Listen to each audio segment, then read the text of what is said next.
Hanging out here in Phelps, New York, nice and warm next to the fireplace here out at Phelps Cement Products with Justin Haers. He was your 2021 Dirt Car Modified Champion out at Land of Legends Raceway. 3 wins on the season. Also raced this past season at Weedsport, Oswego, of course, Charlotte, Bristol, and Ransomville. He's been in modifieds for 15 years. He estimates his win total over the years is close to 50. Justin Haers here with me right now. We're at the family business. How you doing, man? Doing good, Doug.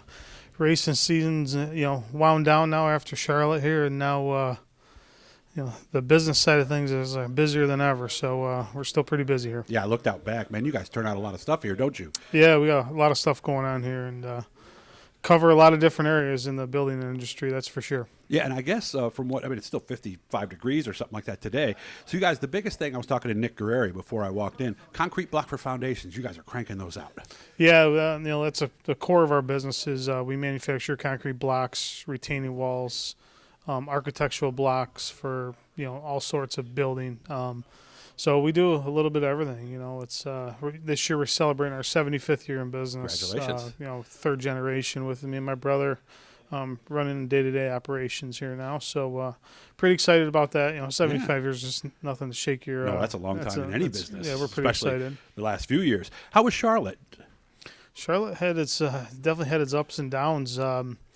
The biggest problem is we unloaded and had a skip in the motor. And the way the program runs there, we basically never had an opportunity to try to fix it. It was basically just a flow issue with the carburetor. Oh. When did we figure that out? Well, after hot laps, it was skipping all the way around. We came in and they kind of parked us up on top of the hill, and then they sent the late models right out for hot laps, and there was just so much dust and dirt flying that you could never take your hood off your car to get the floats adjusted to, and I don't even know why I don't know if it was a rough track or Oswego made something mess up, and we really never checked them after that.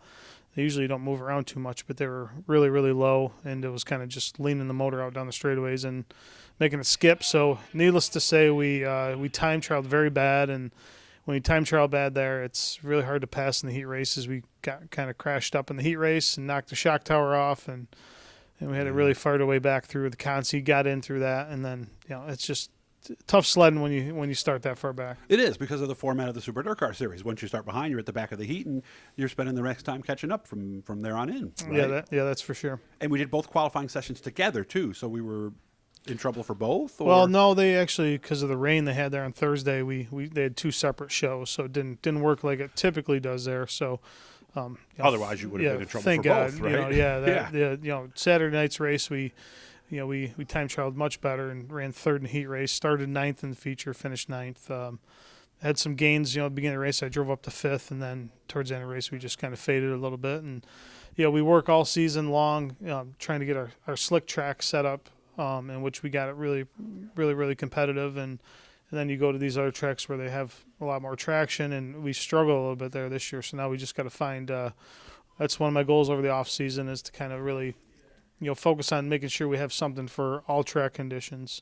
And we realized, at Oswego, our rough track stuff we weren't that good at all. And then Charlotte being fast, we just kind of had to tweak on the car more than we usually do to get the car to be sort of competitive. I want to thank SuperGen Products and tell you about the Racer Special that they have going on right now. Special deals, even if you know, Paul, you can't get this deal on a 9,000 generator or 4,200 pressure washer.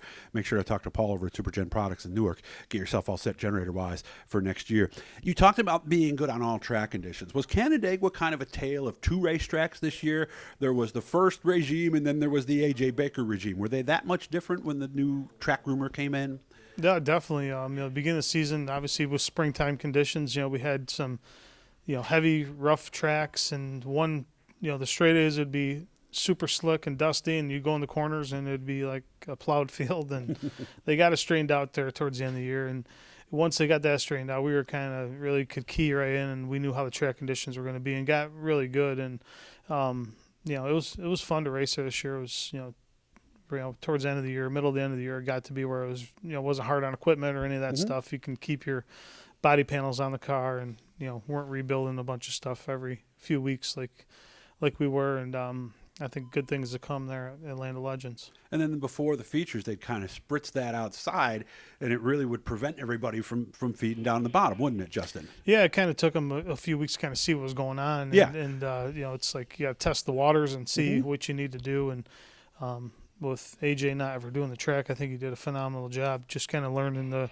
every track you go to, the dirt's different. So, he just needed to kind of see kind of what that track liked, and we got it. They got it pretty good. They had one race where it laid rubber, which Canandaigua never lays rubber. Was the first or second that night, was, right? Well, that was a Super Dirt Series race. It laid rubber, and that place never does. So he kind of really learned some stuff there that nobody likes racing in rubber. No. So, but all in all, it was a great season there. Yeah, and what he's talking about with the rubber, just to simplify it a little bit for those of you who might not know, when tires wear, the rubber goes somewhere, and when everybody starts one in one groove versus the other, the rubber gets laid down, and then if you get out of the rubber, you can actually see it and feel it in the car, can't you? Oh, certainly. It's like being on the slickest dirt track you want to be on to pavement, all within a foot of each other. So. Yeah, and when you're in the rubber, you got to stay in the rubber, and it makes it for tough racing at that point. Just some background on Justin. Sportsman in 1998, moved to 358 in 2003, and then went to Big Block in 2006. Going to give you a few of the season in review questions. We don't have as much time in this interview.